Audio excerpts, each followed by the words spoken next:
Pandemia nahikoa ez balitz, egundoko krisi mundialean murgildu gaituzte agintariek. Herrixea alduen moduan ari da, egoera kudeatzen.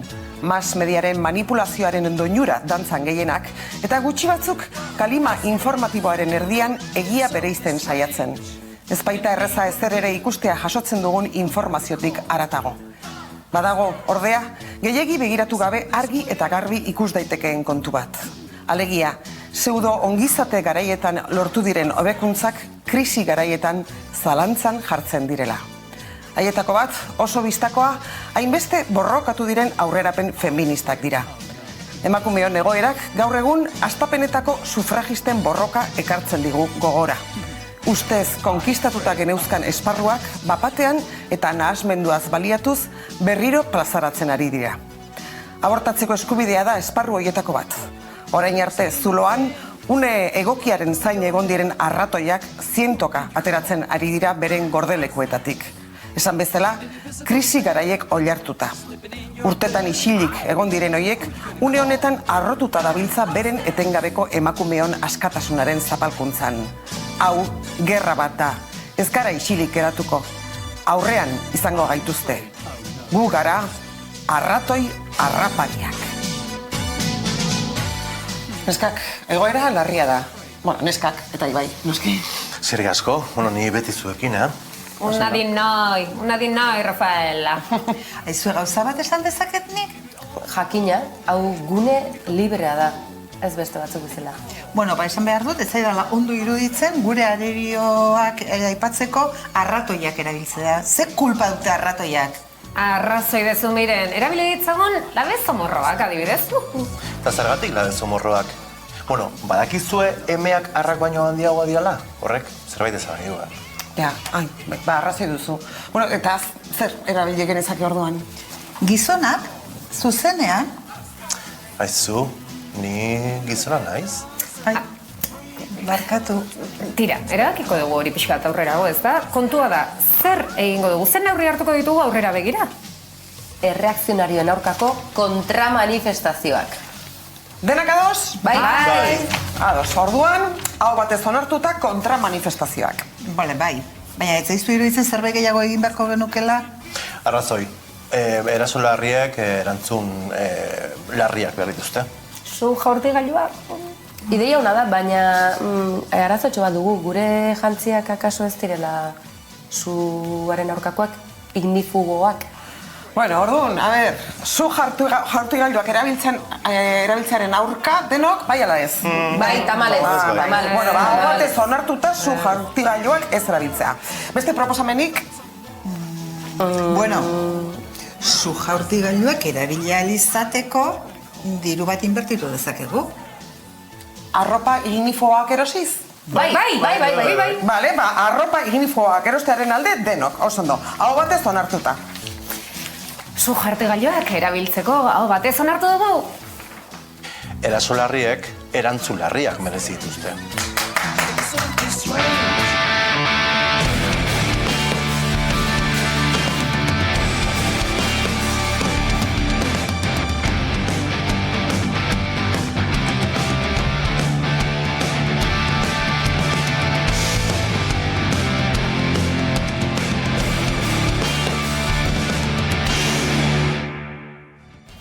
Hau pazuek, ongi etorri, eta hasteko nola ez gure etxeko perlak, Amaika Telebistako perlak, Nafar Away, zer de Jerry.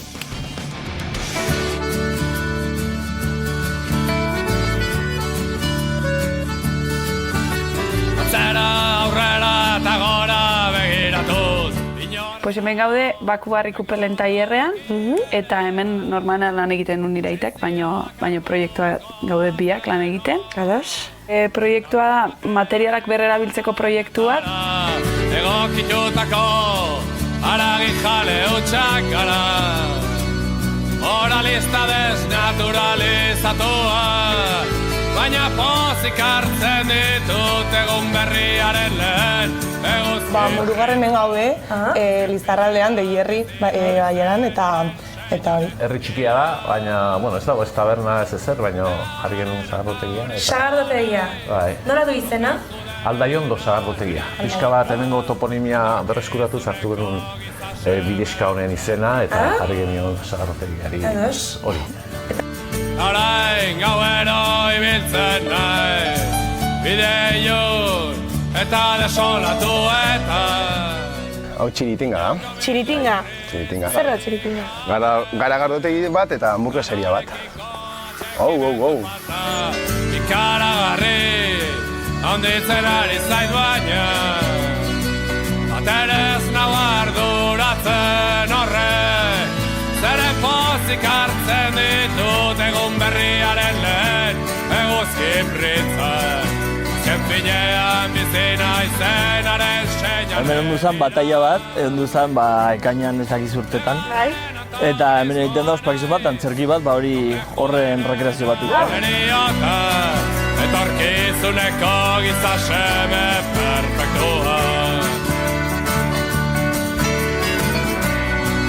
Adene galdetzen didate. Eso he dicho que no.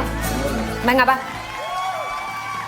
Eta horixe ikusi duguna, Nafarra Weien ikusteko badakizu, nahieran ere sartu Ramaikan, eta hortxe izango dituzue gure etxeko perlak. Eta zer gehiago gure perlak? Martxoak 8 oraintxe pasa berri dugu, baina Hamaika telebistak merezi duelako. Eta guk, emakumeok ere, bazen berreskuratzen. Martxoak 8 ditu gaur. Arratsaldeon guztioi emakume langilo nazioarteko eguna dugu. Gabon guztioi martxoak 8 ditu gaur. Halaxe da, gaur martxoaren 8. da.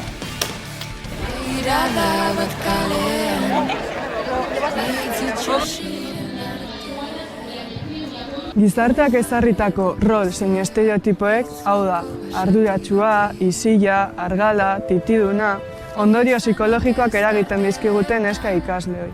Beste behin, zaintzaren ardura emakumeongan. Ta esan dezagun argi, ez zarela beste egiten ari. Gora, borroka, feminista! Gora, borroka, feminista! Gaur ikusi da aktivismoa berpiztu aldala. Non batez ere egiten duguna da konektatu beste lehen zegoen emakumeengan eta berriro gogoratu egin dutenak. Beste aldetik errebindikaziorako, orduan erdingunean oraindik ere ipini behar ditugu hainbat gauza eta hainbat erronka ez dauzkagunak oraindik ere, ez da sortatuta.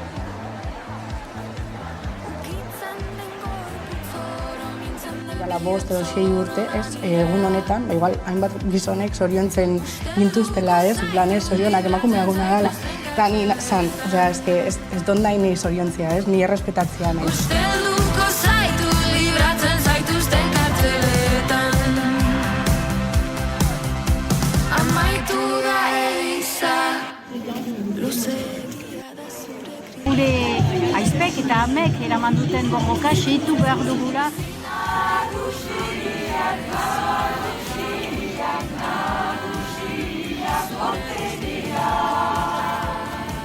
Egin aldezeko feminismoa, gero feminismoa eta berriro feminismoa.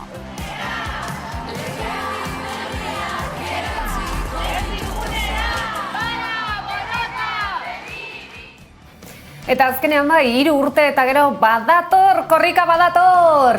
Martxoak 31ean hasiko dugu Amurrion, eta badakizue, 10 egunez jota su. Izango gara hor Hamaika telebistan zuek ikus dezazuen 3 urte atzera kontaketa. Amurrioko AEKak iragarri duenez, egun osoan zehar izango dira ekitaldiak, bai lauterdietan hasiko den lasterketaren aurretik eta baita ostean ere.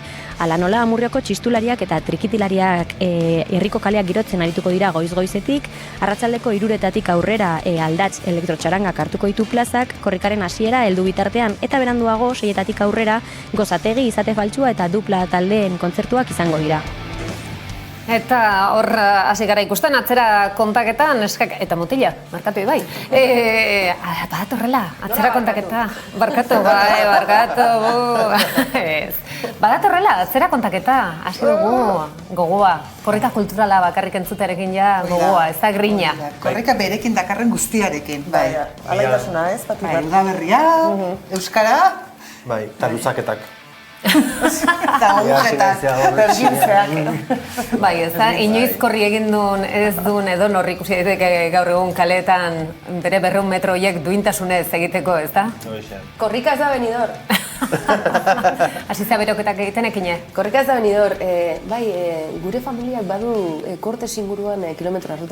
Guk oiko moduen Pirineotako ez dakize, zuek ez dutelako ezer inguruan behintzat bizitzen, pairatzen.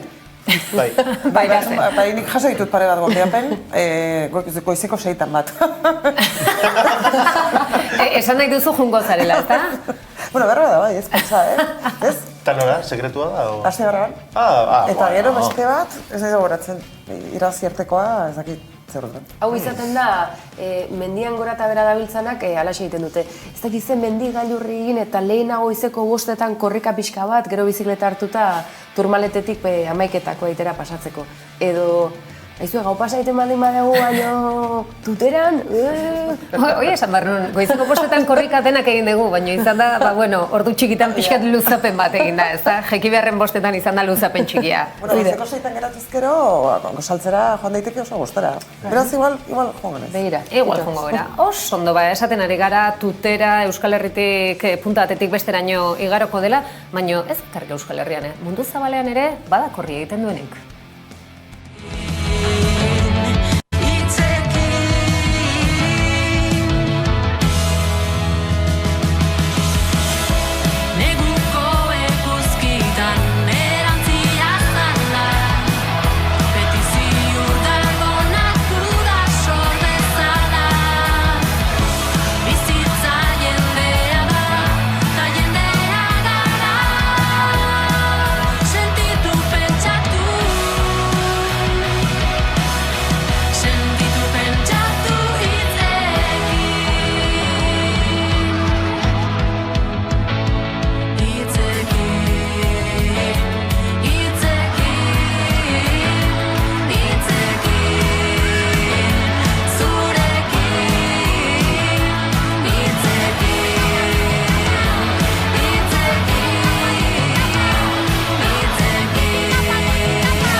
Zaharrunoak berri, izan ere, ez dut Askabide klinika esango, baizik eta Gipuzkoan 14. astera arte haurdunaldia eteteko baimena duen, edota hobe esan da, Jaurlaritzak zerbitzua eskaintzeko daukan klinika pribatua, noski, baina Jaurlaritzak, osasun sailak, ez Osakidetzak, osasun sailetik inspekzioa ikuskaritza, hasi gauza hauek pixka bat errepasatzen, ze hortik dator kontu guztia, beraz, zaharrunoa diodanean, ultrakonservadore, ultrakatoliko garai zaharretara eraman nahi dituzten guzti horiek, zaharruno guzti horiek, zerbitzu publiko baten kontra datozela aipatu nahi nizuen. Eta Ekil doktorearen kareta hau baliatu nahi nuen, ze goazen bidaia pixka bat egiten izan ere, aizue, badakizue badatozela, ultrakatolikoak badatozela rekonkistara, Zugarramurdiko sorginen aldekoak zarete, ezta?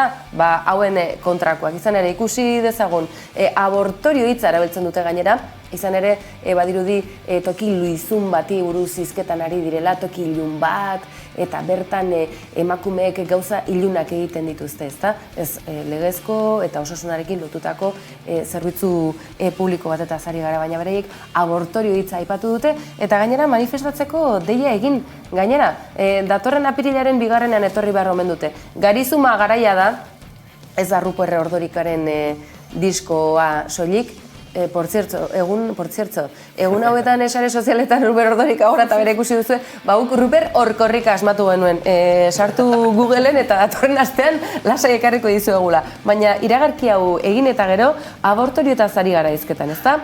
Hauxe da aldarrikapena, kuaresma garaian daudenez, gure harimak garbitzeko datoz klinika atarira, bertaratzen diren emakumeak jazartzen dituzte, jazarri, hau erasotzea da, eta eskua jarri gainean baita ere, izan ere, auzokide duten emakume jator bati gainera jo ere egin diote. Berein aldarrikapetena, errezatzea ez dela delitua. Otoitz egitea norberaren tokian ez dago gaizki, baina bestaren espazioan sartu egiten ari zarena, gaizki egiten ari zarela esan, eta gainera zugatik otoitza egingo dela?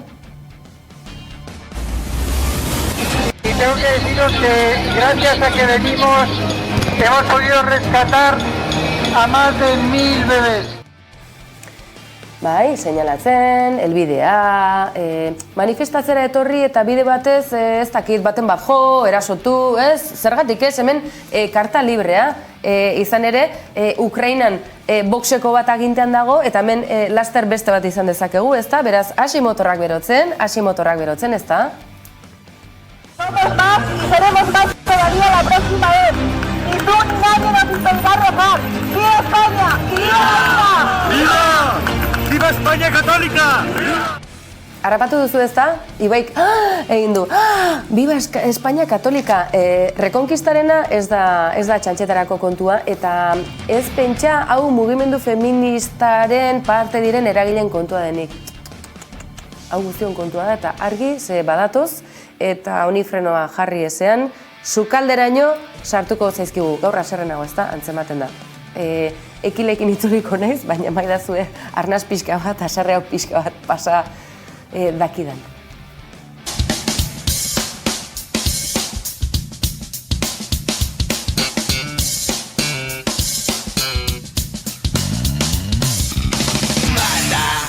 Ari gara, ez da, ultrakatolizismoa, eskuina, izan ere hori ari da, ez da, ekilek ondo esaten zuen bezala, bira hori ematen ari da berriro, eta orain ikusten dugun garai hauetan, krisi ekonomikoa, inflazioa gora, eta olako gauza gertatzen direnean, zerk ematen dion jende askori segurtasuna?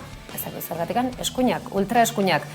Galdetu jendeari erregaia kotxea betetzea zenbat kostatzen den, edo argindarra, edo gasa, edo besterik gabe etxean 2 ordu bazaude ere gauean ze faktura iristen zaizun. Benetan, latza, hauxe egin dugun erregaien inguruko kalinkesta. Evidentemente ha hecho que la gente pues reposte mucho menos que antes. Antes venía la gente y lléname el tanque, ahora no, ahora échame 20 euros, échame 30 euros. Y en cuanto a la clientela, bueno, hemos recibido pues mucha crítica de parte de los clientes, pero bueno, como te comento hace rato, pues nosotros no tenemos la culpa del aumento del combustible. Creo que debería haber una campaña a fondo de por qué se está aumentando los combustibles y que la gente entienda que no somos los vendedores los que hemos provocado esta situación, sino que hay una situación de guerra, estamos viviendo un estado de guerra y bueno, es lógico que aumente, pero no somos nosotros los que están aumentando. Pues hombre, es una burrada lo que están haciendo. Al final tienen que entender que la gente que somos autónomos, tanto camioneros y demás, pues no se puede aguantar las subidas que están pegando.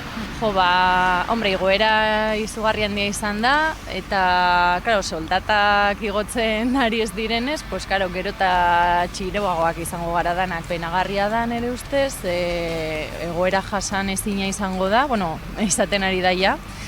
Eta ez dakit nolakoa izango den etorkizuna, baina ez dut oso positibo ikusten dana. Pues con ver los recibos y llenar el coche, el depósito del coche, pues ya te estás dando cuenta que es una barbaridad. Parece que has hecho un delito cuando llenas el coche. Y en casa, pues bueno, pues puedes bajar 1 grado, 2 grados la temperatura si quieres ahorrar algo. Nabaria da igoera, osea, nabaria da eta azken finean, pues, gu gaztea gara, joatea bidei bat egitea eta orain zatea pues igo dela asko. Ni adibidez, momentu honetan ez nago lanean, txikitxoarekin nagolako, baina nire zenarra adibidez, bai, lanera hori, kotxez autoz juten da, eta karo, eta berak, bai, igartzen da. Igartzen da bai, igarri eta asko gainera, ez da? Zaizue gertatzen, orain dela 3-4 aste, soilik pandemia ziteiten zen, orain pandemia ez asistitzen, orain asistitzen da bakoitza da. Iritsi zaizue fakturaren bat azken aldi honetan? Nire argitarrana ez. Ez dut izango zergatik. Utziko diogu frigitzeari baita, ez olioa ere asko garestitu da, orduan. Bueno, pentsa, ez, neurri guztiak gure osasunaren alde egiten dituzte. Ezin dugu kotxe hartu oso garestia dalako, orduan, oinez joango gara, edo bizikletaz, edo astoan. Mando gainean. Mando. Eta hori, ez, ezin dugu oli hori ikastatu, orduan, bueno, dana lurrinez, horiek. Egosia. Dana dira abantaiak. Atzo ikusi nuen, reportaje batean esaten zuten tabernetan, orain eguneko plater kombinatoietako bat eskatzen baduzu, patata prejituak eskatuz gero, gehigarri bat, suplementu bat ordaindu beharko dela, patata prejituengatik entzun desanon, Hori esaten zuten. Baina zen naiz, ez bada Arabako patata eta koltza olio sistrin bat erabiltzen ari baldin badira, begira, ikasiko dugu, zerbait aterako dugu kontu honetatik pentsatu nahi dut. Nik Araba aipatu dezula, pasarte txiki bat, eren egun junintzan gasolina botatzea, eta zebilen bertan langile bat kartela jartzen, zeinetan jartzen zuen, aurretik ordaindu barzala jendeak ospa egiten duelako, ordaindu gabe. Osea, jendea badabil ospa egiten, ordaindu gabe, gasolina egiten. Badabil, eta orduan aurretik antakata, edo ez da gasolinaik. Bikain, ze ondo, oso ondo gabiltza mundua norabide zuzenean, edo dabil. Eta bitarte honetan, beste behin ere, notizi albiste eta malgarriak izan ere bidasoako muga, hortxe daukagu. Eta berriz ere, orain ari garela hitz egiten, bai, errefuxiatuak ongietorri. Depende zein, ez da?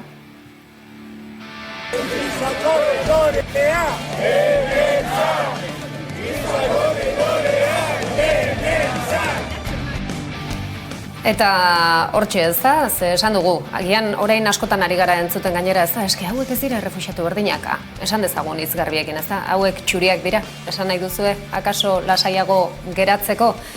Badira zaporeakekoak askotan izan ditugu gurekin hemen saioan eta beraiek egiten duten lana ez da. Eta horixe bertan esaten dute, korridore humanitarioak bai, jende ateratzen ari da milaka.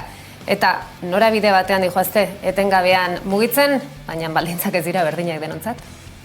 Ukrainiako konfliktua eta gerra noski oso garrantzitsua da eta zehoz egin behar dugu eta lagundu behar dugu hortan, noski baiet, baina egia da, gero, Melillan edo Bidasoan gertatzen ari dien gauzak, beste adibide batzuk dian, daramatzagula ja, zakizen bat urte, gauza hauek jasatzen eta bizitzen, eta ja ez dira berriak, osea, iragarkiak ikusten baldi baitugu edo, egunkariak dira, gauza hauek ja ez dugu mailan jartzen ez da, ez dugu honi buruz zitein, orduan, pixkat uzten du edo, bai, azaltzen du nolako sistema razista batian edo bizitzekean azkenean garrantzi asko ematen diogu gauz bati eta beste batzuei ez diogu hainbesteko garrantzia ematen edo. Ez diogu hainbeste garrantzia ematen sistema razista. Esan dut, zaporeak asko entzun dugula hemen gure saioan eta zaporeakeko kide dugun Miren Legorburu ere, noski? Bai, alaxe naiz, horretan ere egia da, orain... Zein da menua, Miren? Menua, ber. Zaporeak urte osoan menu bera du. Otordu duin bat ematea errefuxiatuta daudenei. Gure kasuan Lesboseko kampamentuan, errefuxiatuen kampamentuan dauden errefuxiatuei ematera legintzen gera, hori da guk egiten dugun ale txikia. Jakinarren erakunde publikoak direla irtenbide eman behar diotenik drama humanitario honi. Eta ez gaitezen hipokritak izan, ez? Berriz ere salaketa. Urkullu eta Etxegarai agertu ziren Santiago zubian, esanaz, errefuxiatuak ongi etorriak zirela gure eskualdera, Irunen jarri dute haientzat harrera toki bat, eta asteburu horretan bertan gazte bat, bere bidea egin nahi zuen gazte bat desagertu da ibai horretan bertan. Orduan ez gaitezen hipokritak izan, erakundeak arduratu zaitezte. Errefuxiatuak guztiak dira, guztiak behar dute irtenbide bat, eta bitartean zaporeak bezalako elkarteetatik gure aletxoa jarri besteik ez dugu egiten. Gutxienez izan dezatela egunean otordu duin bat. Horexe, leno esan duguna. Una dinoi da guretzat ere Miren eta zaporeakeko kideak eta ongietorri errefuxiatuak. Denak. Ekil doktorea, zure txanda?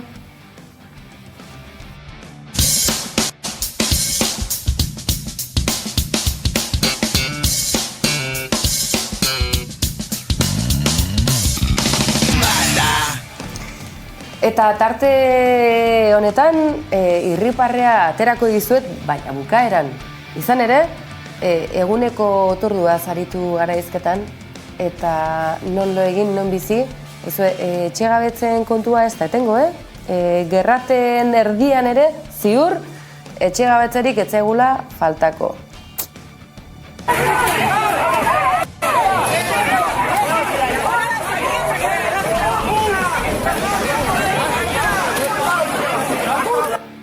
etxegaitza non, ertzaintza han. Anoetako partida non, ertzaintza han? Hola, hola, hola, hola. Le ha dado.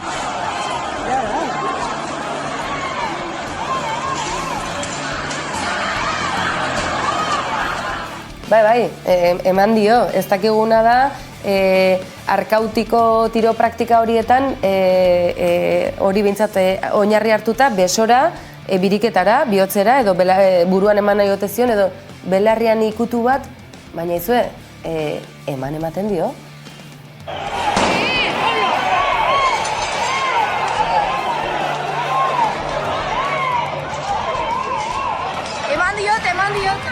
Eman diote, bai, hain justu ere oso gertu. Inigo Kabakasen urte hurrenetik, zein Rosa Zarrari heriotza ekarriko zion, pilotaka da gertatu zen tokitik oso gertu.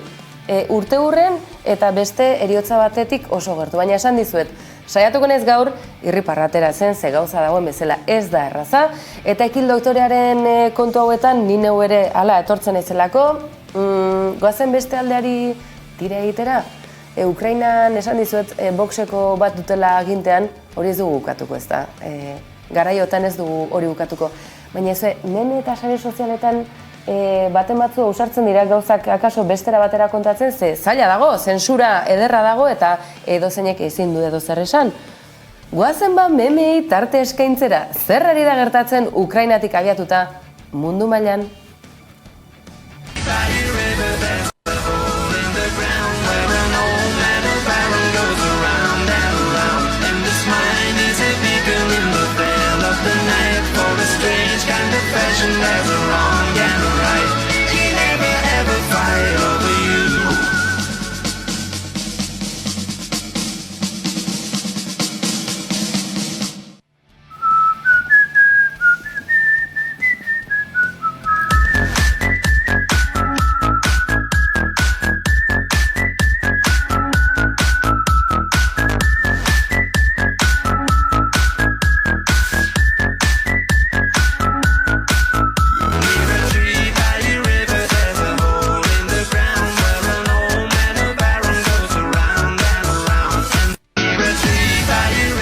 Meme txinatar hauek, engantzatzen dutela. Nahi duzu bukaera ikusi, badakit baietz.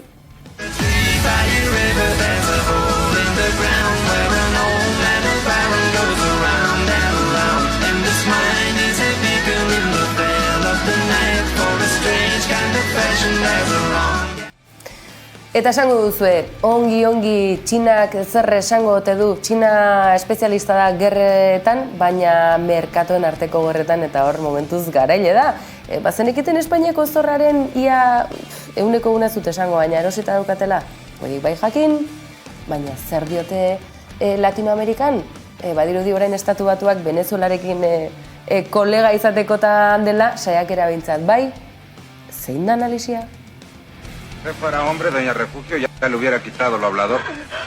¿Y tú vas a permitir que ese greñudo me insulte? Pero si yo no. Si lo que usted busca es un hombre, aquí está el mío. Échatelo, Fortino. ¿No tiene por ahí algo más sólido? Porque con este no tengo ni para el arranque. No, tampoco se va a poner muy sabroso. Porque un hombre, donde quiera que esté, es un hombre. Y si aquí don Fortino está mal desenrollado, tampoco lo va usted a ningunear, pelado peludo. ¿Quién dijo eso? Eso lo digo yo, por cuenta de don Fortino. Bueno, pues, usted aguante que aquí estoy yo. Póngase en guardia que le voy a partir la cara. Me gustaría verlo. Ay, Cantinflas, sí. Calma, don Fortino, calma, no pierda la sangre fría. ¿Con esa tiene o quiere otra? Eso se dice muy fácil. Se dice y se hace. Ahora, don Fortino. Eta hirugarren bat. No te dejes, Fortino, no te dejes. Usted no se meta, señora, que ahora es cosa de hombres. Vamos por el desquite, don Fortino, porque eso no puede quedarse así. ¿Sería usted tan machito de volverle a pegar en mi presencia? Nomás suéltemelo. Ahí lo tiene. Calma, nada de violencia, porque... Ezer gehitzekorik ez.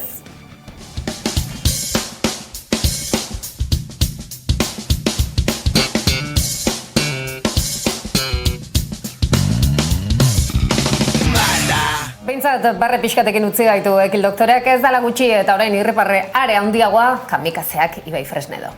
No time to waste my time, I'ma make them wait. I'm a pancake bitch, but I take the cake. I'm gooey in the middle, baby, let me bake.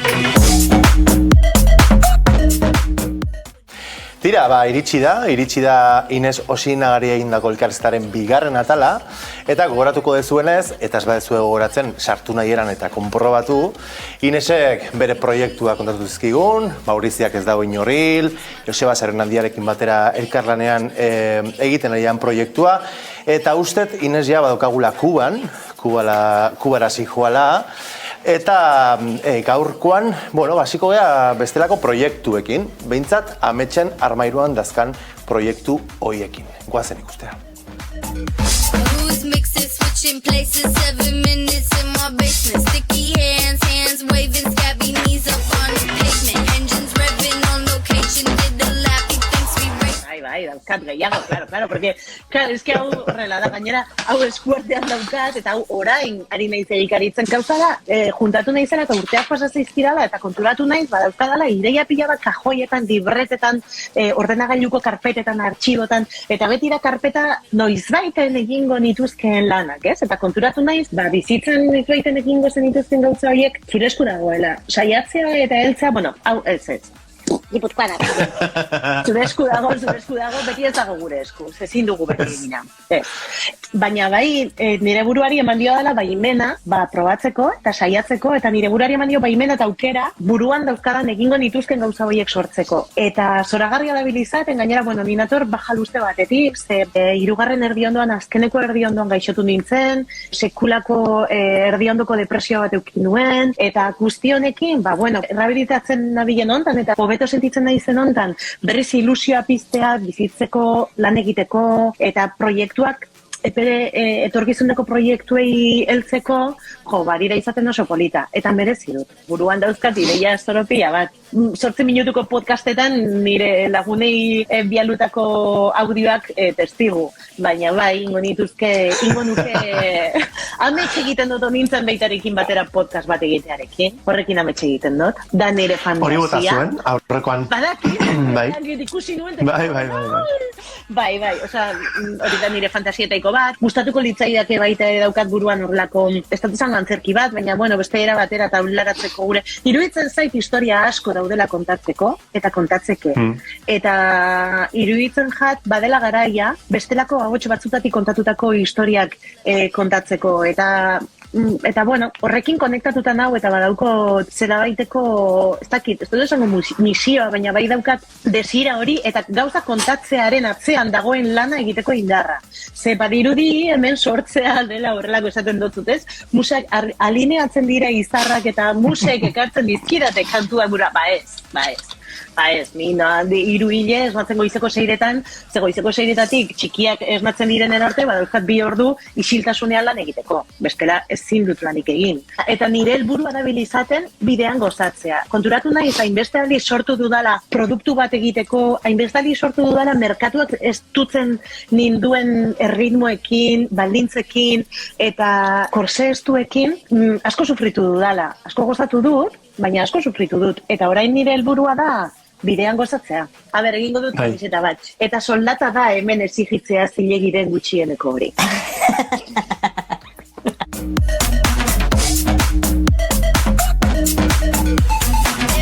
Instagrama ireki nuen urrian, edo 2021ko bukaeran. Egon naiz urte asko, esaten nuela paso egiten du sare sozialetatik, paso egiten du, baina estalkeatzen zintuztedan guztiok. Ez nuen paso egiten, eta helduzen momentu bat, egin niola nire buruari galdera bat, eta zan nun autosentsuratzen naiz, nundik, zergaitik eta zer ematen dit bildurra, plaza hontan nire ahotsa jartzeak, ez? Eta helduzen momentu bat, erabaki nuela, merezi nuela nik ere nire ahotsa hemen utzi, eta nire diskursoa plazaratzeko leku bat euki, jendearekin komunikatzeko leku bat euki, eta aitortuko dut, hasieran sekulako ansiedadea ematen zoztan. Osa, nik esaten dut zan, nire lagun handia da, asko maitu zuri nahi dago, eta esaten dut zan, zuri zuk zelan eitzen duzu hau. Osa, zelan eitzen duzu, zu daukozu doble rubia bat, daukozu laurgela batean, denbora osan bakarrik zelan, porque es que no me da la vida. Osa, zelan eitzen duzu hau, ez? Ze lana da, sekulako lana da, eta badaude kudeatu beharreko gauzak. Beste plaza publiko bat da, eta nik konturatu nintzen nire autozentsura nondik zetorren, orduan, konturatu nintzenean hortaz, esan nuen,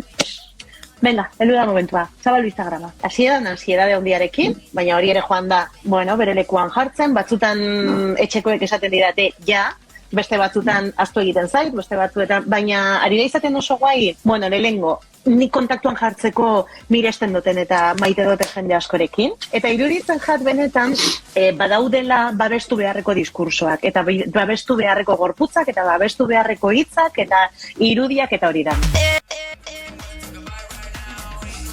Tira, Instagram erra dugu gure Inez, eta azkenaldian, 11 gai plazaratu ditu bertan, baina horien artean amatasuna.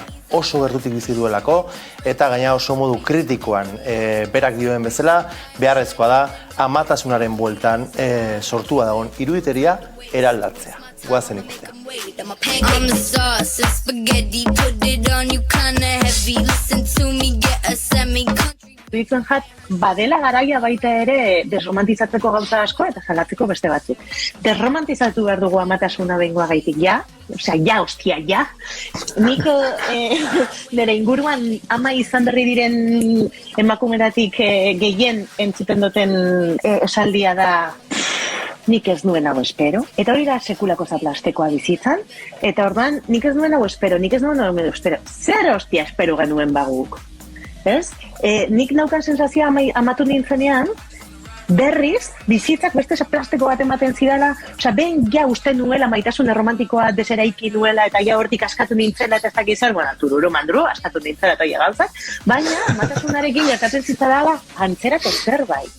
Zan rollo, emakume trajeak estutzen baldin ninduen, emakume ama trajeak estutzen ninduela are gehiago. Eta inoiz ez nuela, eta ama perfecto, baina nik ez dut ama perfecto izan da, baina zer ama perfecto, berdin da, ze ama klasetzaren ama nahikoa zara, eta inoiz ez zara izango kanonak esaten duen bezain besteko ama ona, eta hor dago estutze hori, eta izugarrizko niri amatu nintzenean, eskerrak feminismoari, ematzizkidale herramienta kudeatzeko momentu hortan sentitzen dituen gauza guztiak. Eta bai, eta iruditzen jat, desromantizatu behar dela amatasuna, eta amatasunaren inguruan daude tabu pila bat. Zebadirudi, amatasuna dela haurdunaldi zoragarri bat, la adulte espera, erditze bat, pinpan, hemen ez da zer gertatu, odoli gabeko erditze aseptiko bat, eta horren ostean, ume jaio berri, osasuntxu, polit, eder, eta lo asko egiten duena, eta horre gauza, horren atzean gauza pila bat, da. Eta gero, tabu pila bat, ez? Sexualitatea haurdunaldian, erdi ondoan, da como rollo genitalidadea superzentroan, baina erabat deserotizatuta, baina ordan, da, sekulako kortozirkuito mental bat, eta amazaren bitartean, eta produzitzen duzun bitartean, baina haurdunaldi horren ostean ez dagoenean gizaki txiki baten produkzioa, alegia herriten duzunean eriotza, zer gertatzen da. Beste tabu bat, eriotza gestazionala, abortuak, ordan, da, melonakoz beteta amatasuna. Horren alde egiten dut burruka. Eze burruka bat da, Ama eta edozer gauza izatea oso zaila da. Ama eta edozer gauza. Musikaria izatea oso zaila da. Musikari izatea da zerbait oso prekarizatua. Orduan ezin da izan lana orduan bihurtzen da hobi bat bezala. Eta badirudi ama eta hobia oksimorona dela. Orain aita eta behobia batera doaz, baina ama eta hobia oksimorona da. Orduan, hemen da otro melonako, benetan. Orduan, musikari izatea Euskal Herrian horrek suposatzen da iaia privilegio bat bezala, ez? Zara musikari alduzun momentu horietan, ez? Eta amazarenean, ez daukazu denborarik, ez daukazu... Orduan, horren aurka inberdozu burruka bebaiz, musikari izatea, bada nire naia desira eta lana zentroan jartzea beste zaintza batzuke alboratuta, edo horrekin kompatibilizatzen. Nik lehen esaten nuen ama artista izan nahi dut, eta orain esaten ama artista izan nahi dut. Eta nik benetan sinistetan posible dela, eta gehiago izango dizut. Nire belaunaldiko musikari gizonek, eltzen danean, neiz kontatzen, eta 25 urteko karrera profesionala daukat. Orain heldu beharko zen konsagratua izateko momentu hori, ez da? Nire belaunaldiko musikari gizonek, 25 urteko karrera baten ostean, orain hasi dira beraiek egiten duten proposamenak serioatzen, zein nila ez naiz neska gazte bat. Ez dut neska gazte bat izan nahi, senyora bat naiz. eta musikaria naiz. Orduan, ja orain hitz egingo dugu serio? Ez, eske orain etxean gelditu behar naiz. Eta ez, eske nik orain ez dut etxean gelditu nahi, porque eske orain dago dena super interesante, hago nintzak esaten zuen, eta orain ez du nahi etxera joan, orain ez dira festa. Hori da. Eta horretaz gain, erreferenten kontua, ez da? Iruditzen zait oso importantea baita ere, musikari izateko moduan hitzak daude, asko eta denak behar ditugu, eta emakume eta ama izateko moduan hitzak daude eta denak behar ditugu, eta iruditzen jat, merezi dugu laguk, eta merezi dutela ostean datorzen guztiek, eukitzea bestelako referente batzuk. Claro, eske ja nire adinean musikari emakume bati eskatzen zaizkion edo estereotipo guzti horiek, pues ja agian ez ditut betetzen, agian ja nahi zain jotzana, nahi zain ederra eta iraina, ez nahi zain martxosa eta hain, ez ezagizu, ez dut hain besterotizatzen, bezala ja, baina esko musikaria naiz, eta badaukat eskubidea, ez? Kontatuko dizut, 10 urte barru, ia be posible den.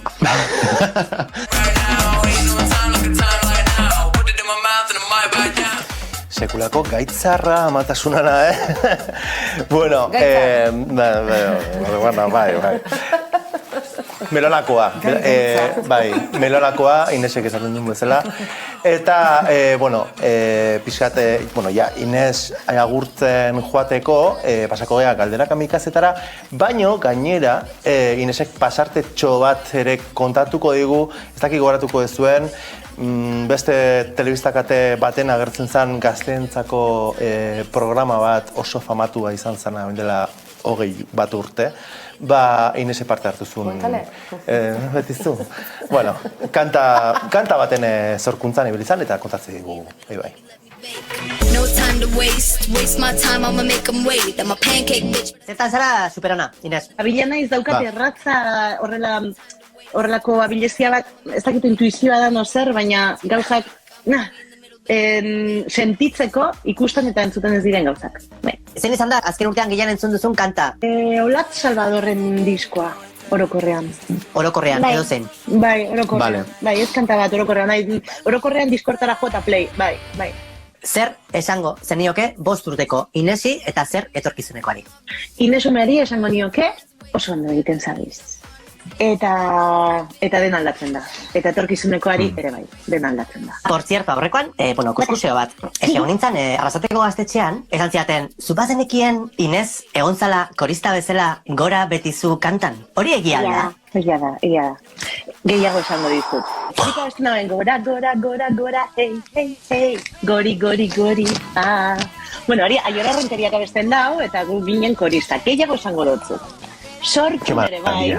Eta gero, Betizu taldeak egin zituen disko batzuk, eta gu ginen diskoetako, nik kantatzen dituen jingleak, abestiak. Betizu, nahi duzu nahi gizu, Betizu, nahi duzu nahi gizu, Betizu, nire aragarruan daramako. Eta hori niretzat, nire lehengo musikari bezala, musikari kontratatu profesionalak. Eta gero inen dituen disko batzuk, ze gero horregon zen Betizu taldea, eta Betizu taldea aurren diskoa grabatzeko, beraiek grabatzen genizkien guk giak. Maketa kantatzen genituen, eta gero, bai. Egon zen guai, bai. Nien nintzen Betizun klubeko, ni super batekoa nintzen, klaro, baina, bueno. Bai.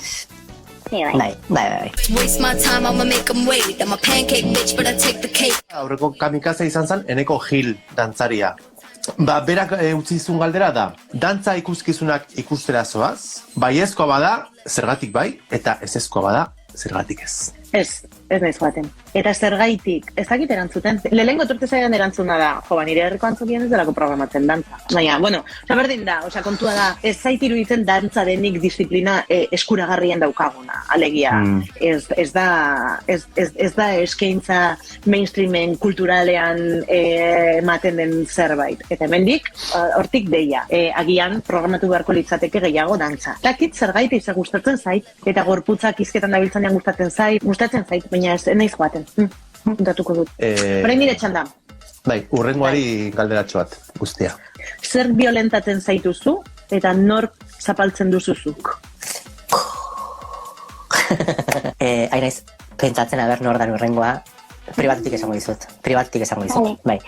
Inés, zea maravillosa erra handia eta Super eskerrik asko. harri bitxi bat, opari bat. Eskerrik asko, oso gustara egon naiz. Gogotxu nentorren, Posten naiz. postik nijoa. Eskerrik Posten asko, naiz. zuke bai, bale? Sorte pila bat eta gozatu kubaz, eta gozatu bizitzaz, eta familiaz, eta matasunez, eta musikaz, eta zure gorputzaz, eta zure indarraz. Musu bat. Eskerrik asko. Bai. Aio. Gerarte. Agur. Balduzu ez izenik? Ez, nire girala ez. Osi egiten didate, miren damunitak deitzen dit osi gaga. Oso ona da, oso ona. Ona da. Inez Gose, hori da, nire izena, claro. Inez Gose, claro. Dauko asko improvisaziotik, hitz egiten dugu violentziei buruz, hitz egiten dugu gure etxeak nolako izan behar duen, izan behar du marika eta boiera, eta izan behar du transena, eta izan behar du, bueno, hitz egiten ditugu gauza askori, bueno, pues estena basko matxiruloan da ez daukatzen den lekurik, eta orden esan dugu, egingo dugu gure plaza. Ni nera bezaroa pasatu nuen entzuten. Rip, La Polla eta Manolo Cabezabolo. Eta nire izitzaidan gustatzen ez, bat, ez bestea. Claro, baina... Mondra. Esan neukan edoria edo tapia teleturia. Eta, de repente, gogoratzen naiz. Durupa! No time to waste my time, I'ma make them wait. I'm a pancake bitch, but I take the cake. I'm gooey in the middle, baby, let me bake. Hoxe, Ibai, aizan planoa zuri hartzen, aizinalako guendikan sakonean pensatzen elkarrezketa polita. Inez, azken irudi hori esan dezuna, ez da, galderarekin. Ba horixe da, Inez. Mucha Inez, benetan. Plazerra entzutea, plazerra kamikazeak Ibai Fresnedo. Bueno, eta guia saio amaierara jo behar dugu, lehenik eta behin, aio, kuadrilla, ondo izan, plazerra, emate apaiza hemen, aio. Marijaia, ematez. Zuegin marijaia, hoi gehiago gustatzait, apaiza baino. Bueno, en fin, aio, eta zuei, emakume ardatz seriaren barruan, gaurkoan Pilar Kaltzadarekin utziko zaituztet emakume komunikatzailea brutala, bera ere. Beraz, datorren astera arte, aio.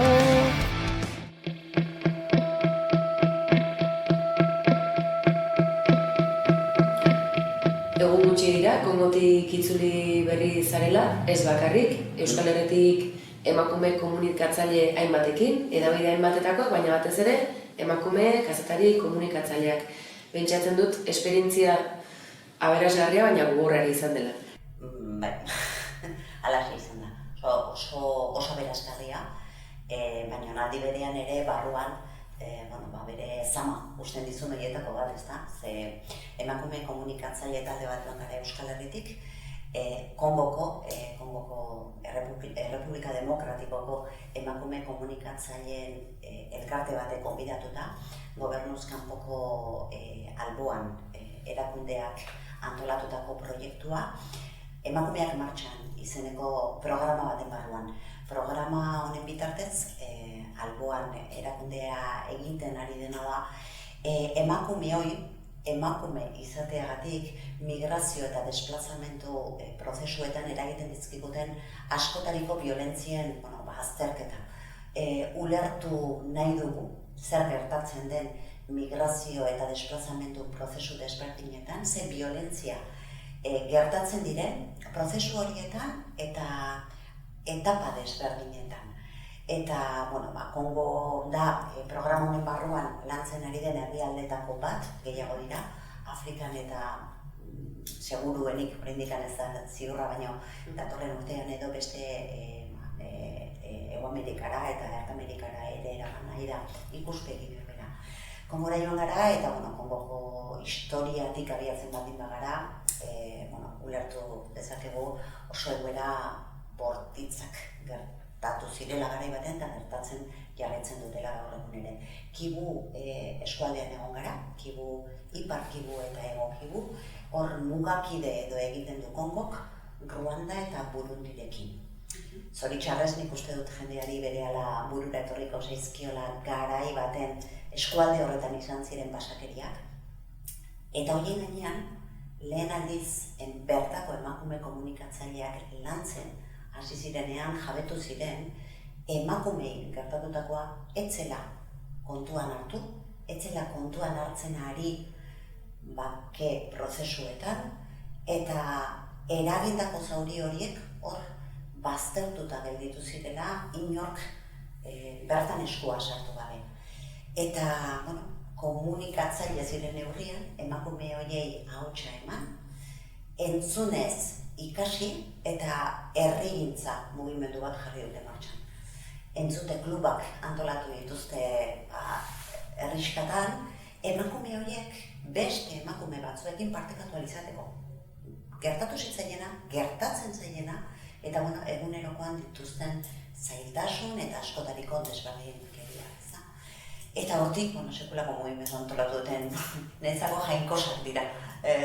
Hor ikusi duguna da, ze gaitasun duten, egoerarik zailenean ere, beren ongizatea edo beren ametsak bizkar gainean hartzeko. Irrati bat antolatu zuten, Mama irratia deitzen da, eta entzute klub horietatik emandako testigantza eta gaiekin osatzen dute programazioa. Fem ofon deitzen den sistema bat ere antolatu dute, emakumeak telefonoaren bestaldean, eta SMS mezuen bitartez lortzen dute violentzia egoeren denuntzia egitea. Emakume batek idazten du esanez, hau eta hau gertatzen ari da, edo kontuz hemen hau eta hau gerta daitekelako, edo hauxe gertatu zait. Sistema nola funtzionatzen duen ikusten ari ginela, 14 urteko neskato baten mezua jaso zen, esanez, aitak bortxatu egin hau. Kasu horretan, emakume horiek antolatu duten sare hori aktibatu egiten dute, kasu batzuetan salaketa da, beste batzuetan, denetan da, emakume horrengana hurbildu, zuzenean edo lortu dituzten aliatuen bitartez, sostengua eta emateko. Oso egoera latzak kontatu dizkigute, nik sekulan entzun ditudan relatorik bortitzenak, baina aldi berean ikusi dugu ze gaitasun duten bertako emakumeek beren buruaren jabe izateko. Oso esperientzia gogorrak, kasu batzutan kontraesankorra ere bai, baina egoera lakosia da. Eta zenbatek gainera, IES edo aukera berri bat bilatu nahian abiatutako bidea. Aipatu duzulen, helmugarik ez duen etengabeko edo bide eternala izan daitekela. Bai, gure mundu ikuskeratik aztertzen ditugu askotan bestei gertatzen zaizkienak, ez da, eta nahi gabe kutsatu egiten dugu, gure begirada horrekin, ez da. Adibidez galdetu esan, noiz abiatu zinen eta ez dakit. Abiatu nundik, abiatu nire arriskatik, gerrilla etorri eta bota gintu zenean, edo handik, ez dakit, hilabete batzuetara heldu ginenean beste nobaitea eta handik ere bota gintu zenean. Badakit, badagoela jatorri leku bat, baina ez dut identifikatzen jatorriarekin, ez? Eta iritsi, ez dakit iritsiko nahi zen, transitoan egiten dute bizitza. Gure buruan, immigrazioa hasiera eta bukaera duen prozesu bat dela irudikatzen dugu. Eta munduko emakume askorentzat ez da horrela. Munduko emakume askorentzat da jatorriko egoera jasanezina delako atera beharra, eta transito horretan jasanezin diren beste makina bat egoera topatzen dituzte. Eta hori da, beren eguneroko bizimodua. Ze, teilakatu egiten dira denbora guztian, violentziak, eraguztetako bazterkeriak, eta gaur egun migrazioak emakume aurpegia du, baina migrazioak ez ditugu aztertzen emakumearen ikuspuntutik. Eta kontraesan hori oso agerikoa da, begi hutsez ikusteko aukera izan dut, eta uste dut hortan aldatu egin behar dugu pentsamoldea, eta bereiziki aldatu egin behar ditugu prozesu migratzaileen prozesuetan gure esku hartzea eragiten duten edo oinarritzen duten irizpideak. Europako migrarien paktua honen eztabaidatzen ari da, eta emakume ikuspegirik ez dauka. Genero ikuspegia du, genero batek egin duelako, hau da, genero ikuspegia badu, bai, baina genero maskulinoaren ikuspegia, emakume ikuspegia txertatu behar da, bestela uzten ari garelako erabateko utzikerian eta violentzia horiek pairatu, heredatu eta sufritu egiten dituzten bakarrik emakumeek. Indarkeria lagil, ez? Latz bat da, zalantzari gabe, baina munduan indarkeria egoera esan genezake erabat edatuta dagoela, akaso egunotan gertuago zurien gerratea gertu izan da, akaso begiak gehiago zabaltzeko aukera emango digu, berandu da. Berandu da zalantzari gabe, berandu beti izango da, eta gainera oso begira da partzialarekin. Hori esatean ez dut inolaz ere esan nahi, ez dugunik begiratu behar, ze gertatzen ari dena ikeragarria da alderdi guztietatik, baina munduko ikuspegia bagenu, ohartuko ginateke momentu honetan Ukrainiako mugetan ikusten ari garena gertatzen ari dela, ez gertatu zela edo gertatzen ari dela munduko beste toki askotan. Kontua da, gure eragin esparrutik asko hurbilago dagoela. Eta, nahi gabe ere, koraza batzuk ditugula, eta koraza horietako bat erori egin zaigula. Ikusten ditugun horiek gure igualak dira. Hori ere gertatu zen, Bosniako gerran, edo Balkanetako gerran ere, ez? Nik gogoratzen dut, hango berri jasotzen da, kazetari batek esaten zuela, ostras, ni bezalaxe jantzita zegoen gorpu bat topatu dut kalean, eta horrek, derrepende, aldatu egiten dizkigu begiradak, ez da? Esango nuke beldurretik eragindako elkartasuna ere ikusten ari garela, gertuegi ikusten dugulako, ez da? Kiev ez dago hain urruti. Kiev eta gero dator Varsovia eta gero dator eta gero ditu gaitezke Bilbon, edo Donostian, edo Bartzelonan, edo Parisen, ez da? Eragiten digu horrek. Eta, sikiera balio baldin badu hausnarketa egiteko, balio baldin badu kuestionatzeko zer ematen dugun ontzat edo naturaltzat, eta ze ardura dugun honetan guztian, gaitz erdi ez da, baina zalantza daukate, balio izango te digun ere. Emakume komunikatzailea bazara, komunikazio aholkularia, esperientzi sendoa daukazu, komunikazio esparru hain zabal honetan, gerrate honek badu alde hori, ez da? Nola ari gara komunikatzen, komunikabideetatik, baina sare sozialen alo digitalean bete-betean sartuta gauden honetan, ikusi dugu bestelako fenomenoetan hauteskunde prozesuak, akaso izkutatutako estatu kolpeak izan daitezkenak, baina halako gerra bat hain gertu eta sare sozialetatik bizitze honek nola ikusten duzu? Begira, esan nuke, orain ja begi aurrean jarritako filtro guztik erori nintzaizkigu.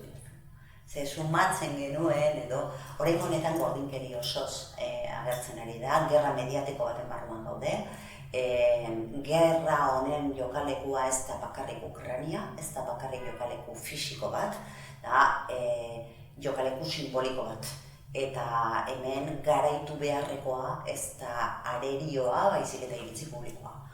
Eta horrek ja aldatu egiten ditu gerraren klabeak ere bai, ez da. Teknologiari esker edo teknologia dela medio, relatoa eta egia eta gertakaria oso termino obsoleto bilakatu dira. Zer gertatzen ari den, galdetzen baldin badugu, erantzuna da, depende, zene kontatzen dizun. Eta hori, informazioaren munduan lan egiten dugunontzat oso baieztapen latza da. Erabateko objektibotasunik ez da existitzen.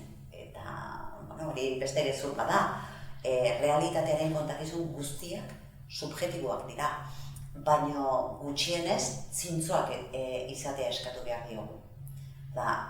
Nik Russia Today edo BBC aukeratu badakit subjektibotasun karga handi baten gainean eraikiko dudala nire relatoa, baina paktoa agerikoa zen, nik BBC aukeratzen baldin badut badakit. Eta Russia Today aukeratzen baldin badut, badakit zer jasotzen nenen izan, sare sozialekin ez dalakorik gertatzen. Sare sozialetan ez dago pakturik. Sare sozialetan dena jasotzen dut, iturri objektibo eta ustez markarik gabeko batetik, eta ez egia. Zuan, nik uste dut momentu honetan, irakurle, entzule, ikusle izateak aparteko alegina eskatzen duela. Eta oso zaila dela, noski, teknologikoki oso zaila delako desberdintzea zer den egia eta zer ez den egia, ez da? Inoiz baino garrantzitsuagoa da dieta mediatiko orekatua izatea. Eta hori posible da? Bai, alegina eskatzen du.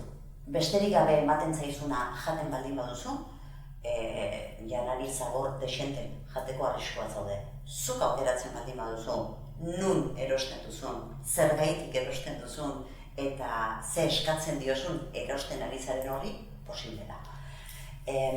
Beti esaten da, niri metafora bezala oso baliagarria iruditzen zitalako. Uholde bat dagoenean, faltan gelditzen diren artean eta larriena ur edangarria da. Eta niri metafora bizualik eragarri polita iruditzen zait. Dana urak hartuta dauka, baina ur edangarria da benetako arazoa. Albistekin gauza bera gertatzen dela esango nuke. Albiste zinguratuta gaude, baina iturri edangarriak bilatu behar ditugu. Bakoitzak bereak.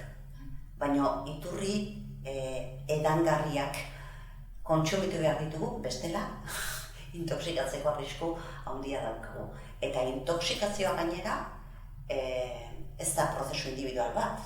Ez da nik sinistea alakoa edo bestelakoa, hori pandemiarekin ere bizi izan genuen, ez da? Eta horrek ondorio sozial eta politikoak dituela. Eta horrek ikusten ari gara, eskuin muturraren gorakada bildurgarriak neurri handi batean intoxikazio informatibotik asko duela, ez? Uste benetan oso momentu konplexuan gaudela eta komunikazioa, informazioak eragin eta zer esan handi duela eraikitzen ari garen mundu egitura berriarekin. Eta egitura hori gainera personek osatu beharko lituzkete eta personen osasuna ere jokoan dago, ez da? Aipatzen genuen krispazio egoera, ansiedadea, ezin aurreikuspenik egin, inseguridadea erabatekoa, haserretzeko erraztasun ikaragarria, ondokoa ez errespetatzekoa, nola ikusten dut? Oso bizarte tensionatuan bizi garela, naiz eta disimulatzen saiatzen garen. Eta naiz eta eguneroko bizitzari normal eusten diogun, begitazio hori edo eraikitzen dugun, ez da? Baina niri behintzat, ez dakit bestei, baina pandemiako lehenengo aste edo horietan izugarri kostatzen zitzaidan irakurtzea. Izugarri kostatzen zitzaidan konzentratzea. Konzentrazio minimo bat eskatzen zuen zerregina, izugarrizko pixua egiten ziaten, ez? Lo egiteko zailtasunak eta, pentsan lezaken ez, aitortzen dut privilegiatu bat naiz. Nire etxean goxo nengoen, lana galtzeko bildurri gabe, inguruan aparteko inpaktu pertsonalik gabe, eta hala ere, ezin bakartu, ezin irakurri, ezin gozatu, hainbat plazer txikiez, honek zalantzari gabe, zauriak utziko dizkigu barruan. Eta nik uste dut oso nabarmenak direla ikusten ditugunean adibidez, haur eta gazteen artean buru gaitzek eragin duten triskantza, triskantza da, zenbat suizidio, zenbat antsietate eta bat, hor dago eta segitzen du begiratu edo ikusi nahi ez dugun zerbait esaten. Eta ez dakit noiz arte eutxial izango diogun begitazio hori, baina nabarmena da. Haur eta gazteak aipatu dituzu, emakumeak ere bai, guzti honek nola du eragina emakume hongan orain arteko egoera areagotu egin baldin bada zentzu guztietan emakume dagokigunean. Ze zehatzerak ze galera izan du azken garai labur esan dezakegu, baina... 2 urte badira ez da, baina, bi urte badira gure errealitatearen gainean lupa jartzeko aitzakia eman zigula pandemiak.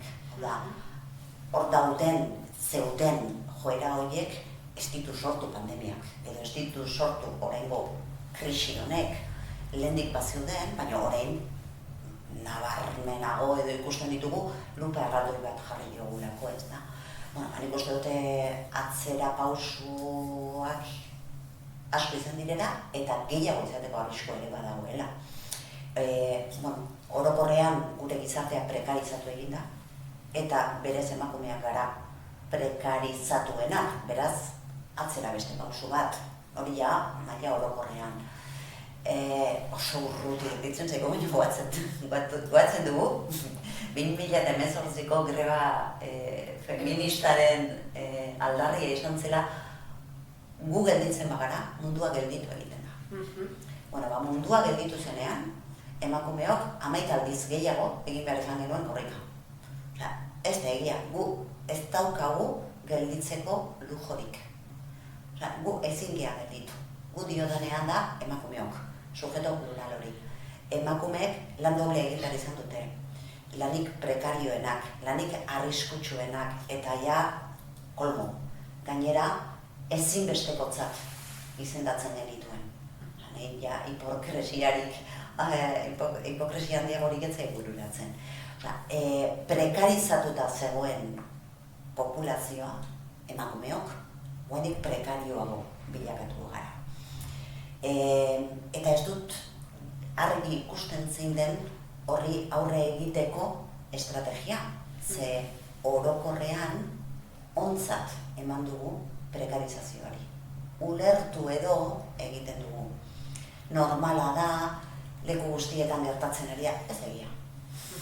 Ez da gertatzen ari leku guztietan, guri gertatzen zaigu.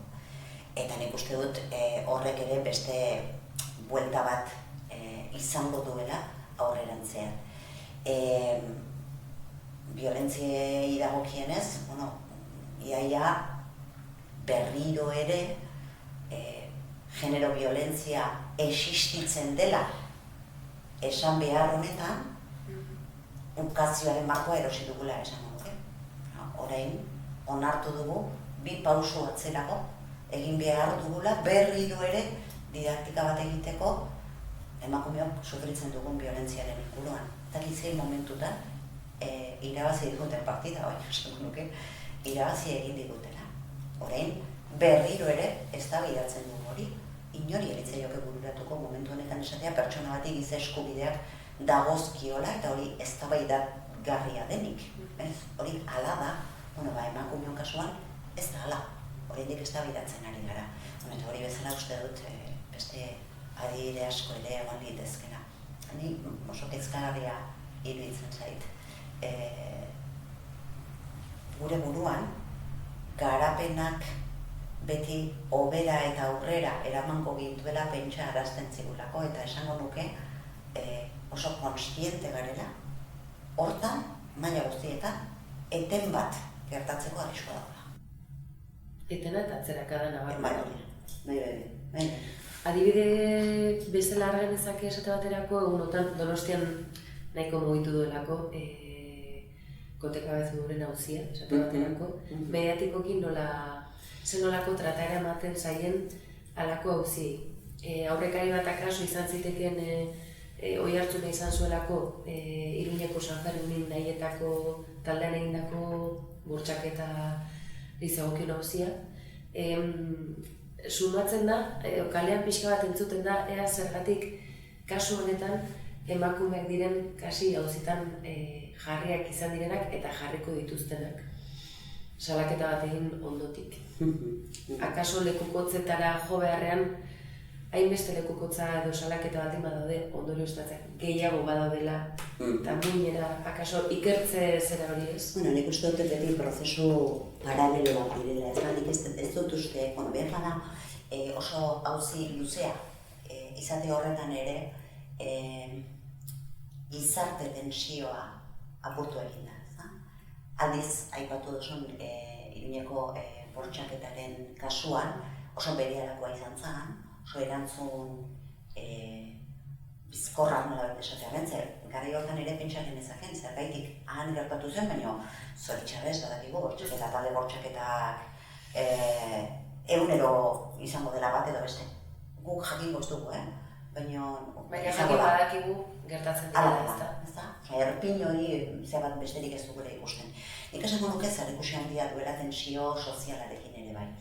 Eta mugimendu feministaren lidergoarekin. Eta egia da, 18 huelga horretan ikeragarri aktibatu zela, eta egia da momentu honetan apaltze bat gertatu dela. Makina bat arrazoiren gatik, luze joko luke, baina sakon genezake gehiago bintzen nire ikuspuntua zein den horretan. Baina esango nuke identifikazio bizkor bat gertatzen denean, gizartea oso azkar aktibatu egiten dela. Hau da, oso latza da horrela esatea, eta ez da inondik ere justifikazioa, baina saiatzen ari naiz heldulekuak edo arrazoi posibleak edo aztertzen. Eta esango nuke, gutako edonork ikusten duela bere burua parranda gau baten halako egoera bat sufritzeko kandidato bezala, ordea, beste zenbait egoeretan ez dugu horren erraz ikusten gure burua. Niri horrek iradokitzen dit, hondik asko falta zaigula. Pedagogia egiteko, sentsibilizazioa egiteko eta gizartean eragiteko. Arazoa ez delako modelo diren emakume batzuen jarduera pribatua. Hor gertatu zen, Iruñan edo beste milaz tokitan gertatu zen gauza bera. Botere, agerraldi, hutsa eta bortitzena. Emakume bat violentatzen denean, ez daukat zerrikusirik emakume tipologiarekin edo gizon tipologiarekin. Eta harreman dinamika. Gizonek bortxatu egiten dute, bortxatu ahal dutelako. Eta gainerakoak, biktima tipologiari jartzen zaizkion abizenak, ardura kolektiboari ihes egiteko aitzakia besterik ez dira. Horra ipatu duzulen kontzeptu bat eta pixka bate aurrera inaz, zaintza kolektizatzearena, publikoa, azken batean zerbitzu bat denoi dagokiguna, eskura hon barko luken hori ere aldarrikapen nagusi izan da martxak 8 honetan. Aipatu duzu, zaintza bere gain, bere bizkar geratzen den klase izaera hori ere, badela garaia hori ere aztertzeko, definitzeko. Badela garaia nire ustez gizarteari eta guri, gizartea esaten dudanean guri, gertatzen zaizkigunak beste betaurreko batzuekin begiratzekoak. Niri iruditzen zait, klabe batzuk ematen ditula, analisi egiten denean, klabe desberdinak egon daitezkerak. Eta, esan duke badagoela klabe bat, txerpatu behar dena ikerketa guztietan, eta txerpatu behar dena gure herrigintza kolektibo honetan, ezta? Zaintzak desberdin egiten gaitu. Denok daukagu zaintza beharra. Desberdina, maila desberdinetan bizitza osoan zehar garatzen dena baino. Zaintzarik gabe eskarak gizarte. Horra dago, antropologa bati, mehitzari galdetu zioten behin, zure ustez zein da zibilizazioaren lehen agerraldia, ezta? Eta berak esaten du, aurkitu dugunean, ezur bat, femur bat, hautsi eta osatu egin dena. Zerbait osatzeko norbaitek zaintzea behar da. Basa kondiziotan, niri hanka hausten zait eta egiten naiz. Ordea, ikusten dugunean norbaitek zaindu egin dauena hori osatzeko, hor hasten da zibilizazioa. Zaintza da zibilizazioaren oinarria. Zaintzarik gabe, piztia ginateke. Norbaitek ni zaindu behar nau, eta nik norbait zaindu behar dut. Hori, zerbait esentziala da. ez duen ulertzen da nola komplikatu zaigun hainbeste mundua, eta elkar ezin zaintzeraino iritsi garen. Ze gaur egun balentria bat da, elkarren zaintza egitea, ez da? Badaude hor, Maria Ángeles Duran eta antzekoek proposatzen duten kuidatorioa, ez da? Ze hori da klase berri bat. Besteak zaintzera dedikatzen direnak, oso egoera prekarioan, antolatu eta identitate komun partekaturik gabe, baina gizarteari eusteko ezinbestekoa. Eta gainera zaintzak ere klase desberdinak sortu ditu jadanik. Zaintza ordaintzeko kapaz direnak eta kapaz ez direnak. Zer beharra denok daukagu. Baina batzuk ordaindu aldute eta beste batzuk ezin dute ordaindu da. Bigarren edo hirugarren kategoriako herritarrak gara, oinarrizko zerbitzu bat ordaintzerik ez daukagulako. Ez dut gauza hauek refleksio orokorrago bat beharko lukete eta gure antolatzeko modu aldatu beharko luketela. Hori erpina baino erdigunean dagoen kontu bat da, zibilizazioaren abiapuntua, baina hori oso ondo azalduta dago. Eraiki dugun edo tokatu zaigun edo bizi dugun zibilizazio honetan botere harremanak aipatu ditugu, indarkeria egoerak edo abusu egoerak eragin dituztenak, baina oroar botere harremanen marko batean bizi gara. Egiten dugu, biziraun, bakoitzak ez dauzkan baliabideen arabera. Lehen aipatu dituzu, gustatu zait, metafora onomatopeia ere bazen, ez? Esparru profesionalean, ez? Emakume profesionalok ere zerekin topo egiten dugu, ez da? Bai, nik uste dut hori ere, batzuk esaten dute zabak, hainbat kontzeptu, edo direla kontzeptuak, ez da? Derrepende esatezu, ostras, guai ulertzen dut esplikatu igazulako, ez da?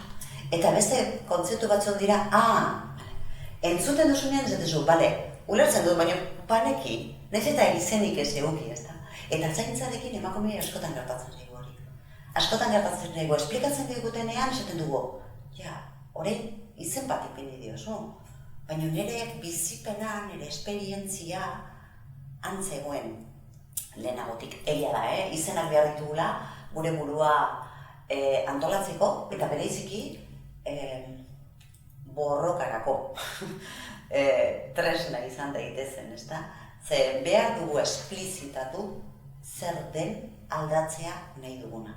Izen bat ipini behar zailo, ez da? Izenik gabe ez da existitzen. Jartzen diogunean izen bat, esaten dugunean honek izen batu eta izen honi dagozkion ezaugarriak hauek dira, esaten dugunean violentziak ez dira individuen arteko harremanak, violentziak estrukturalak dira, gizarte hau violentoa da emakumeontzat, eta violentzia ez da bakarrik zaplastiko bat ematea edo bortxaketa, violentzia da jaio prekarioa jaioko nahizela, aitortzea hori violentoa da.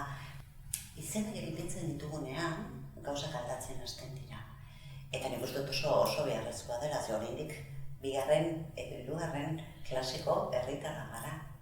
Eskubidedunak, teorian, baina eskubide bakoitzaren borrokan etengabe jardun behar dugunak. Zentzu horretan, ibilbide profesionala zaritzen garenean, izan profesionalki, bizitzako aspektu ezberdinetan, azken batean, ahalegin batean ere ari gara, ezta? Askotan, bizi, baina bizi ahalegin batean. Profesionalki, ibilbide, esan dezagun, oparoa duzu, eskarmentu handiko emakume komunikatzailea zara, aholkulariare bai, enpresa alor ezberdinetan esperientzia handia daukazu. Nola ez dizut esaten atzera begira jarri eta non ikusten duzu zure burua, baina egia da, ze puntutan ikusten duzu, profesionalki indako bide horretan, aldundu sentitzen zara, uste duzu bide bat zabaltzeko aukera izan duzula, jarraitu beharrekoa? Bai, nik atzera egiten dut, oso konstientea naiz, ibilbide luzeak, ez beti, baina bereziki adinerekin dutela zer ikusia, eta oso, aitortu gara, bet oso gazte hasi nintzela lanean, eta horrek eman ditela gehiago, baina baita ere, ja urte batzuk bat ditu dela. Jendik atzera begiratzen dut, eta konturatzen naiz, aukera, privilegiatu bat izan nintzela, aukera batzuk suertatu zitzaizkidalako, eta garai hartan aukera horiek probesteko modua bat zegoen.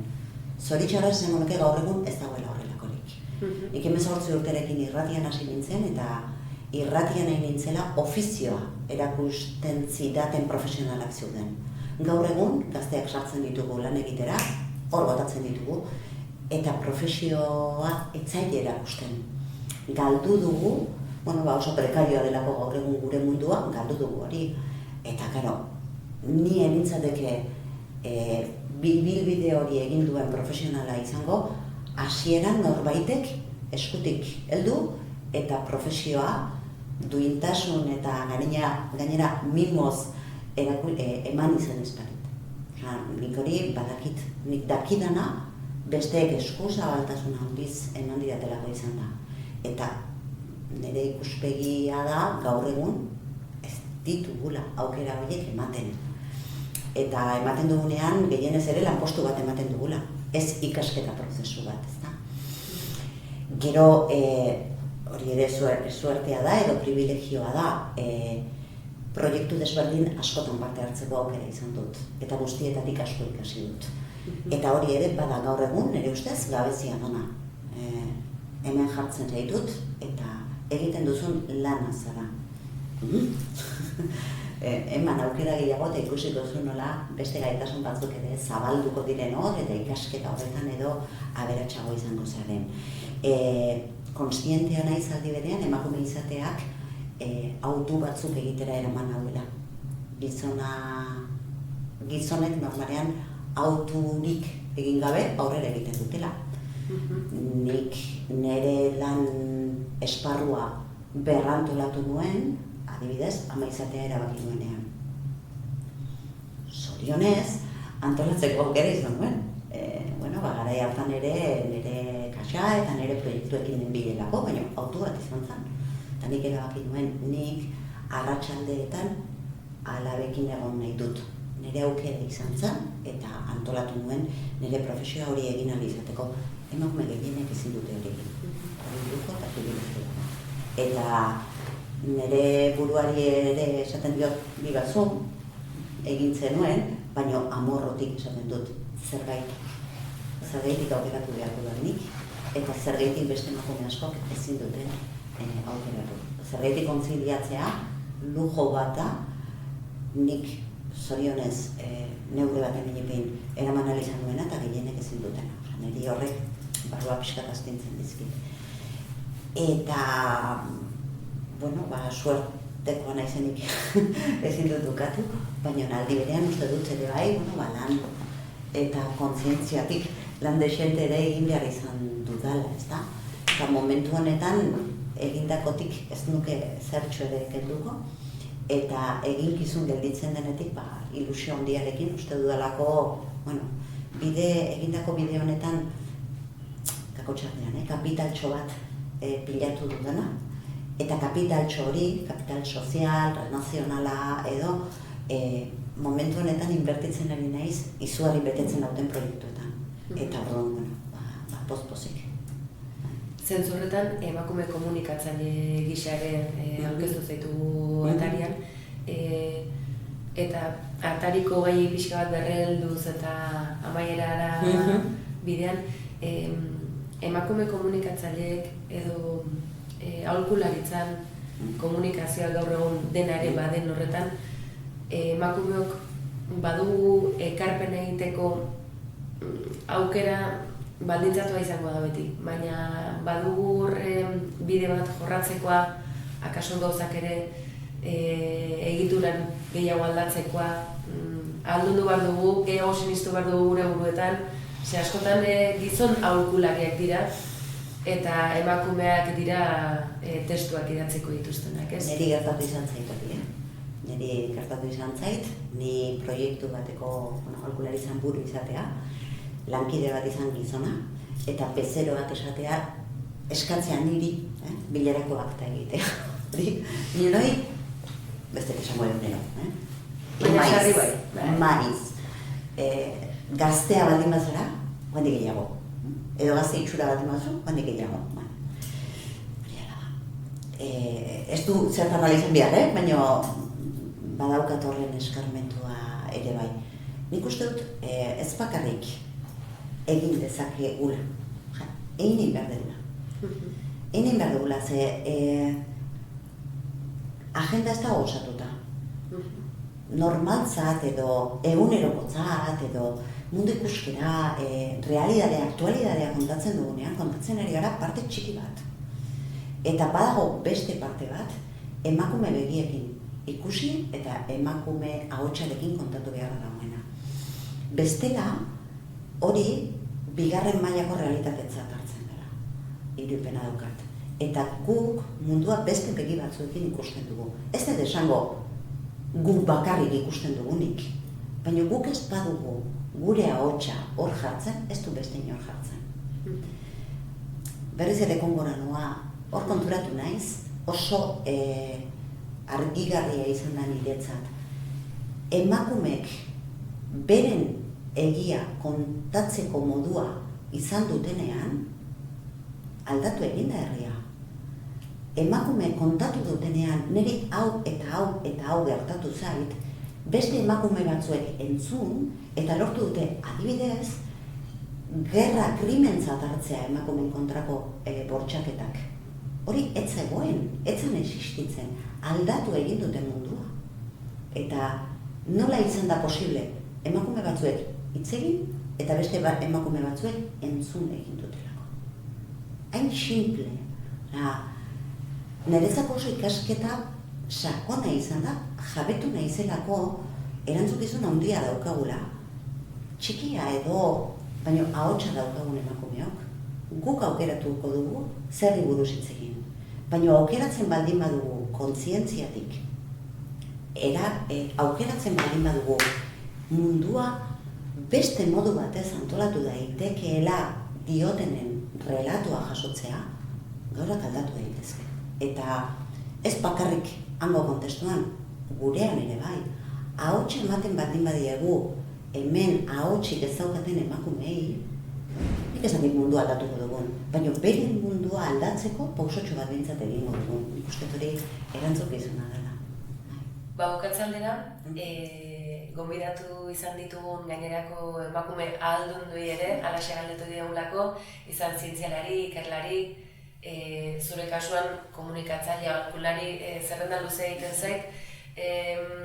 Mezurik baduzu, segia da, topiko bat izaten da, ez? Belaunaldi berri zerbait esan, baina esan egin behar zaiez, lehen aipatu dugu bezalaxe, akaso gauza batzuetan atzera ere egiten ari gara, ezta? Eskuratutako edo aldututako espazio batzuk ere galerak badaudelako. Ze mezu utziko zenuke?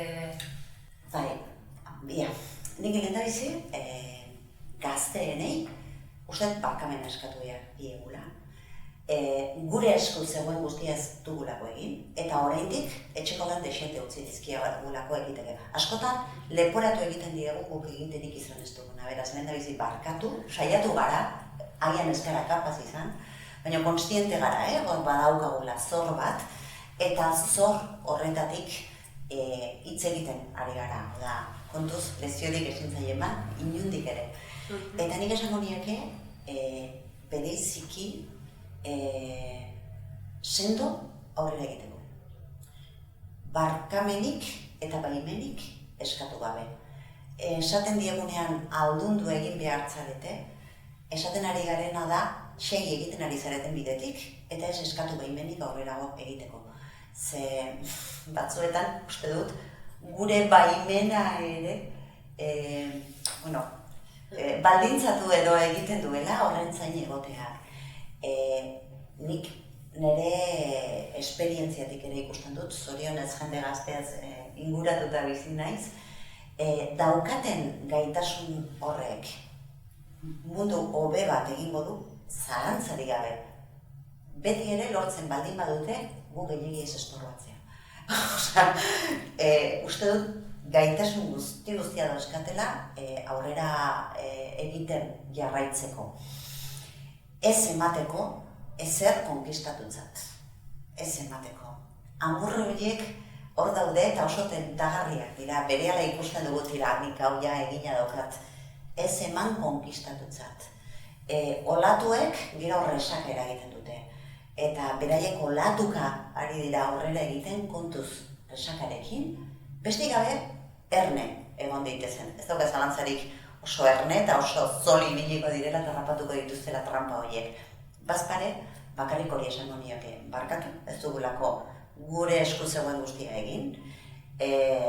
Eskerrik asko, egiten ari direlako jadanik bidez zoragarri bat, eta bakarrik esango nieke, onartzen baiatea golkua hortik pasagarelako kontuz. Ez eman konkistatutzat eta segurtatu aurrera egiten ari zarenean, pausua zendu ditu.